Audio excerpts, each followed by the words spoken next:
అందరూ OG, OG, OG అంటున్నారు. కానీ నేను మాత్రం అజ్ఞాతవాసి డేస్ కాడే ఆగిపోయా మామ.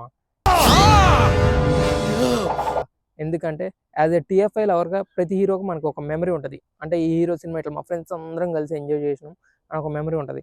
అలాగే మాకు ఒక మెమరీ ఉంది. అది నాకు గోల్డెన్ ఎరా అనమాట. అంటే నేను 10థ్ క్లాస్ చదివే రోజులయ్యి. సంక్రాంతి మాకు స్టడీ హౌస్ పెట్టారు. మేమేం చేసినాం స్టడీ అవర్ ఎగ్గొట్టి సినిమాకి పోయినాం. నేను మా ఫ్రెండ్ గాడు. చదువు మీద దృష్టి పెట్టి అయ్యవయ్యస్ ఏదో ఒకటయ్యి దేశాన్ని ఉద్ధరించరా.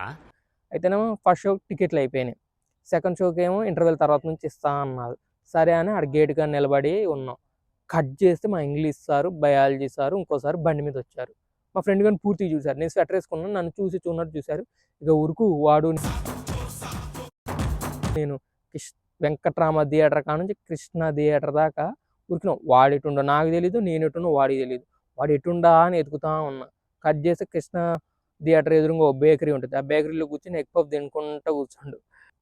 సినిమా అయితే చూసినాం. మూడో రోజు చూసినాంలే, వదలలేదు. సినిమా అయితే నాకు బాగానే నచ్చింది. ఆ డైలాగ్స్ అవన్నీ బాగానే ఉంటాయి. గురూజీని అయితే హేట్ చేయలేంగా మనం అయితే. అలా అదొక మెమరీ మామ. ఇప్పటికీ నాకు పవన్ కళ్యాణ్ సినిమా రిలీజ్ అయితే అది పక్కా గుర్తొస్తుంది. Okay, thank you, bye.